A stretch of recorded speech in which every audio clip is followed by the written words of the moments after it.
Hey guys, this is Tyler from Blackhat Vapor, and I'm here today with a special edition video from our lovely beach store. What I'm here to talk to you about is the new Aspire Atlantis. Now, this is a crazy new tank that Aspire has recently come out with, and it's really going to change the world of vaping. If you're somebody that's looking to blow big clouds but not really ready for the step of rebuildables, or you just don't want to deal with all the wires and cables and all that nonsense, this is definitely what you want to go for. It's actually a sub-ohm tank, meaning that it's below 1 ohm. They actually come with 0.5 coils, so that's 0.5 ohms. That's pretty low resistance, so you can only run it on a mechanical or high wattage variable mod. But if you have one of those, then this is definitely perfect for you. I mean, the construction is great. It's really pretty. Like, it's got an entire Pyrex glass outside. It's got an aluminum construction too. It's got a removable drip tip, which is, the same size as any other drip tip. So if you have a favorite drip tip, you can slap it on there. The coils are freaking daunting. I have to say, they're bigger than anything you've ever seen in the coil world. And it's also got adjustable airflow. It's very similar to the way the Nautilus is, the way it clicks in place and everything like that, but the airflow is definitely a huge amount different. It's crazy amounts of airflow. It's like sucking through fully open straw.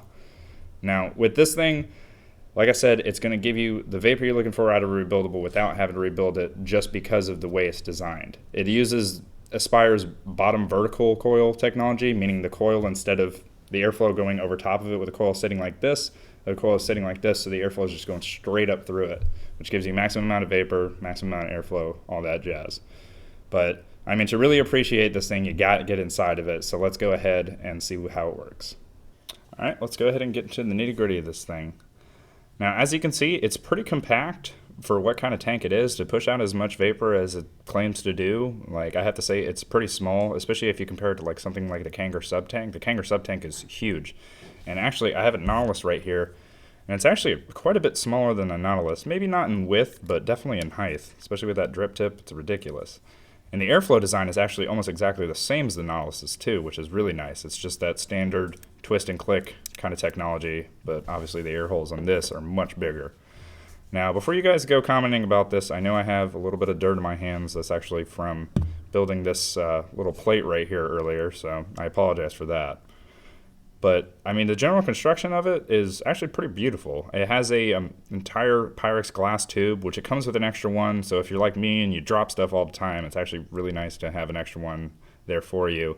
The drip tip it comes with is actually pretty wide open, so unless you're looking for something cosmetic, there's really no need to replace the drip tip because you have plenty of airflow going through this one. Now, the outside is all aluminum. It's kind of a brushed aluminum look, so it looks really nice and sleek and won't show fingerprints too much.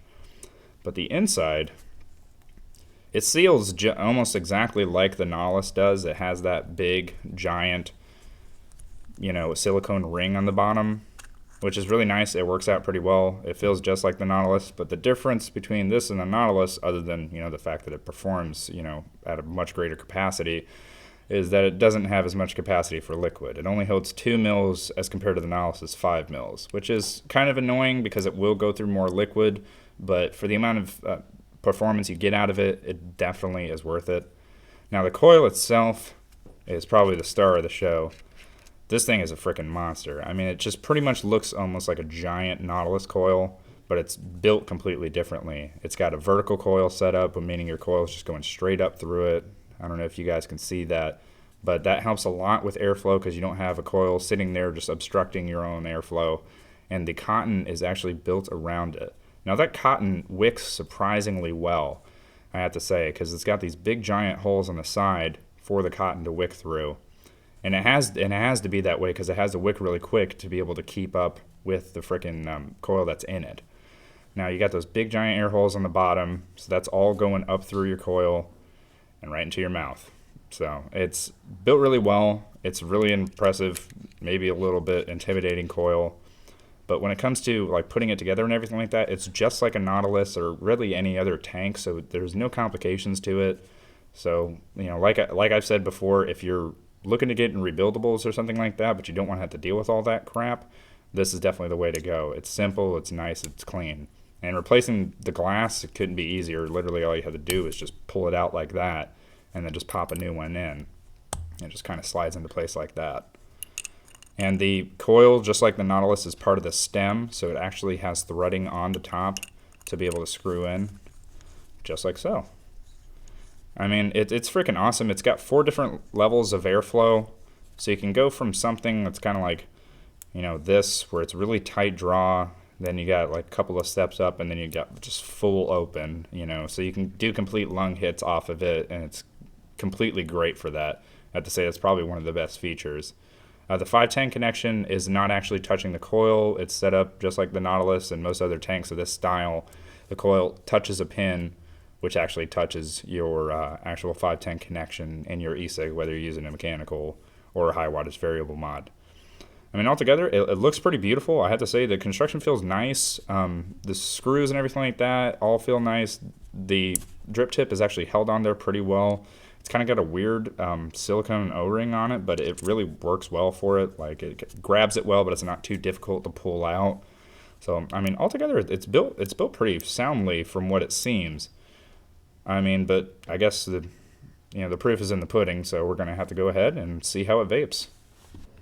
All right, we looked at the insides and everything and how it works. Let's see how it vapes. I've got it running on my Sigeli 150 watt, which I'm obviously not going to run it at 150 watts. You'll burn up your coil if you do that.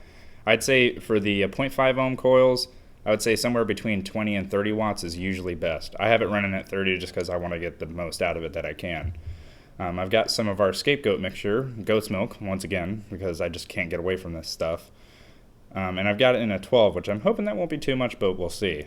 And I've also got the airflow set to full, wide open, so I can get as much cloud as I want. All right, let's go ahead and see what it does.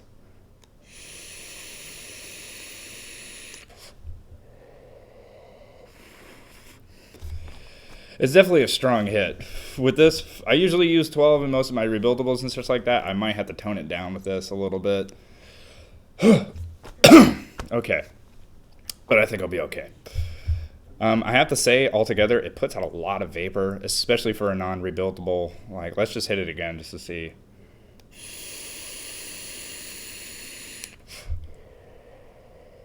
Yeah, that's freaking crazy for something that's a non-rebuildable. I mean, I've built my Orchid like the usual build I have it at. I honestly think this thing might put out a little bit more vapor than that does. And that's rebuildable, so that's pretty impressive for me.